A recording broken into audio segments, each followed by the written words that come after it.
बात बता दें कि जो भी पेशावर के अंदर फैक्ट्री है उसकी मोहर उस तरह की नहीं होती जिस तरह इस वेपन के ऊपर लिखी गई। और जब हमने डायमंड फैक्ट्री के ओनर से बात की तो उन्होंने कहा जी कि ये हमारी मोहर नहीं है और हम इसके ऊपर नदी नहीं लिखते हैं।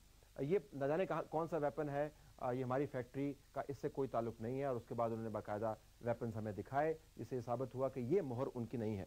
दूसरी बात अगर आप नोट करें, और मैं चाहूँगा कैमरा इस ज़रा आगे जाके इसके ऊपर रुक जाए, यहाँ पे रुक दें। ये मैंने आपको दिखाया था कि ये छोटे कट हैं, ये छोटे कट हैं जो पाकिस्तान के अंदर वेपन्स बनते हैं। जो वेपन एक्सपर्ट है वो शायद मेरी बात ज़्यादा बेहतर तरीके से समझ लेगा। अगर आप नहीं समझ पा रहे तो आप इंटरनेट पे चले जाएं। बड़े कट वाला वेपन सिर्फ रशियन वेपन होता है। पाकिस्तान के अंदर बड़े कट वाला वेपन नहीं बनता। नकली वेपन भी पाकिस्तान के अंदर बड़े कट वाला नहीं बनता।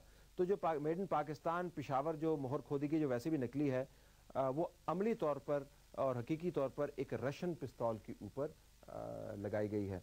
तो ये तो हुई उस पिस्तौल की हकीकत जो जिसकी तस्वीर आपके सामने है। ग्रेनेड्स की तरफ अगर आप आएँ तो दस्तावेज़ के अंदर ग्रेनेड्स के हवाले से भी बहुत सारी बातें बताई गई हैं। मैं कोई वेपन एक्सपर्ट नहीं हूँ, लेकिन इस वक्त जो ग्रेनेड आप देख रहे हैं जो उस दस्तावेज़ का हिस्सा है, ये ग्रेनेड, इसको एग ग्रेनेड कहा जाता है। ज़ाहिर है अंडे की शेप का तो एग ग्रेनेड ही होगा। और ये भी या रशियन ग्रेनेड है या जर्मन ग्रेनेड है। पाकिस्तान के अंदर जो ग्रेनेड्स बनते हैं उनकी पिन और उनका हुक इससे बिल्कुल मुख्तलिफ होते हैं। जो ग्रेनेड बाहर बनते हैं उसकी तस्वीर भी आपके सामने है। जो अजमल कसाब की जो निकले उसकी तस्वीर भी आपके सामने है। मैं ज़रा पिस्तौल पे वापस जाना चाहूँगा। आपको चंद एक रशियन वेपन्स जो हमने डाउनलोड किए हैं इंटरनेट से, उनकी तस्वीर मैं आपको दिखाना चाहूँगा। एक वेपन आपके सामने है इस वक्त। ये 30 बोर का रशियन टीटी वेपन है और इसके ऊपर आप देख सकते हैं कि ये भी बड़े कट हैं।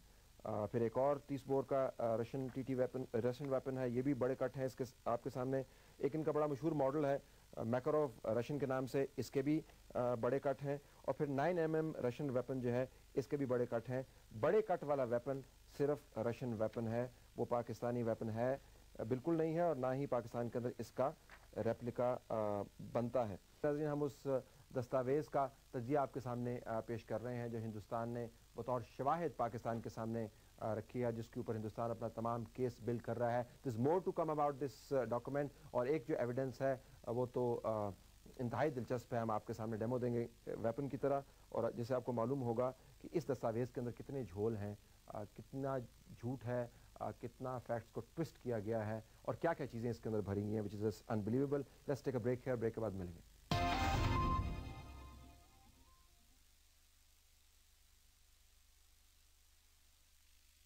Triple 75 Telenor Mobile Akhbar. Telenor, the smart call.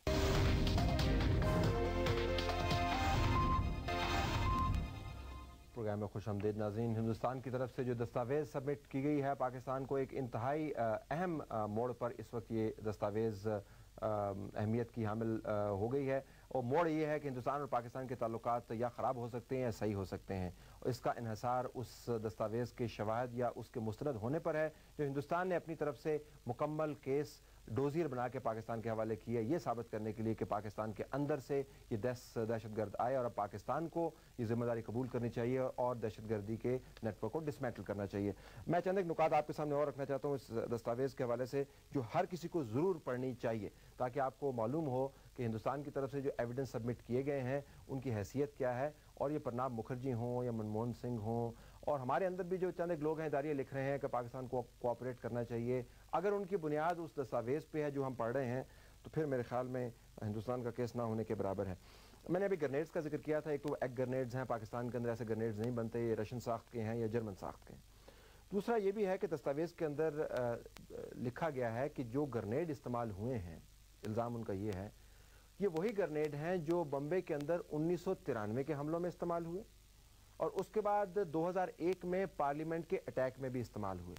यानी दहशतगर्द वो तमाम मवाद अपने साथ लेके हिंदुस्तान गए जिससे वो ये साबित, और फिर बतौर शवाहिद छोड़ भी दिया, जिससे वो ये साबित करना चाहते थे कि बम्बे के हमले तो हमने किए ही हैं क्योंकि हम पाकिस्तान से आए हैं। اس کے علاوہ 2001 میں بھی ہم ہی لوگ تھے اور 1993 میں بھی ہمارا ہی گروپ تھا. یعنی دہشت گردی سے سب کو بچنا چاہیے, لیکن اگر کسی ملک میں دہشت گردی ہوتی ہے تو ایسے دہشت گردوں کے لیے دعا کرنی چاہیے جو یہ بتائیں کہ جناب ہم نے یہ کام کیا ہے موجودہ, نہ صرف ہم نے یہ کام کیا ہے بلکہ ہم اگلے جہان جانے سے پہلے آپ کو یہ بھی بتا دیں کہ 1993 میں بھی ہم ہی تھے اور 2001 میں بھی ہم ہی تھے. یا تو یہ لوگ بہت شاطر تھے یا بہت بیوقوف تھے یا کچھ اور قصہ ہے, آئی کانٹ انڈرسٹینڈ. اچھا, ایک طرف اس دستاویز کے اندر یہ لکھا گیا ہے کہ ان دہشت گردوں کے لیے جو ویپن ہینڈلنگ کی انسٹرکشنز ہیں وہ اردو میں لکھی ہوئی ہیں. یعنی یہ اتنے نابلد قسم کے لوگ تھے کہ باوجود اتنی گہری تربیت کے ان کو اردو ہاتھ سے لکھی ہوئی چٹوں کی ضرورت تھی تاکہ ان کو پتہ چلے کہ آئی ڈی کی چوتھی تار ہم نے کہاں پہ لگانی.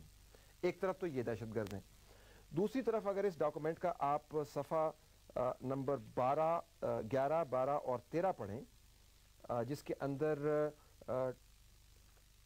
بتایا گیا ہے کہ دہشت گردوں کے سربراہان نے کس طریقے سے وہ ٹیلی فون نمبر اور انٹرنیٹ پروٹوکول حاصل کیے تھے جن کے ذریعے وہ بمبے کے حملہ آوروں کے ساتھ رابطے میں رہنا چاہتے تھے. یعنی ایک سر چکرا دینے والا عمل تھا جس سے یہ لوگ گزرے تاکہ وہ نمبر حاصل کریں جن کے ذریعے یہ ان لوگوں سے بات کریں جو بمبے کے اندر موجود تھے. میں تفصیلات میں آپ کو نہیں ڈالنا چاہتا, آپ خود پڑھ لیں. میری جو انفارمیشن ہے ٹیکنالوجی کے بارے میں وہ بالکل ہی واجبی سی ہے, نہ ہونے کے برابر ہے. لیکن ان لوگوں نے, یعنی اب ان لوگوں کی بات کر رہے ہیں جو ماسٹر مائنڈز ہیں, انہوں نے وی او آئی پی کالنگ پلیٹ فارمز اسٹیبلش کیے, انہوں نے ورچوئل نمبر اسٹیبلش کیے, انہوں نے ایک کمپنی بنائی کال فونیکس کے نام سے, اور ہندوستان میں سے ایک فیک نام کھڑک سنگھ نے اس کو رجسٹر کروایا. پھر اس کے علاوہ ڈائریکٹ انٹرنیشنل ڈائلنگ کے نمبر لیے, پھر اس کے علاوہ مختلف کلائنٹس کو بیچ میں انوالو کیا, اور آسٹریا سے گھما کے اور امریکہ کے نمبر لے کے انہوں نے 100 پردوں میں خود کو چھپا لیا.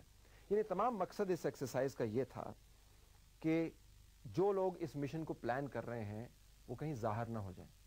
لیکن جناب یہ لوگ جو خود کو 100 پردوں میں چھپانے کے لیے اتنے پاپڑ بیل رہے تھے, جب بمبے کے دہشت گردی کے واقعات شروع ہوتے ہیں تو یہ کیا کرتے ہیں, یہ کال کر رہے ہوتے ہیں براہ راست سیٹلائٹ فون کے اوپر, اور ان کو بتا رہے ہوتے ہیں کہ آپ اس طرح کریں, اس 4 افراد میں سے 2 مسلمانوں کو علیحدہ کر دیں اور 2 کو مار دیں.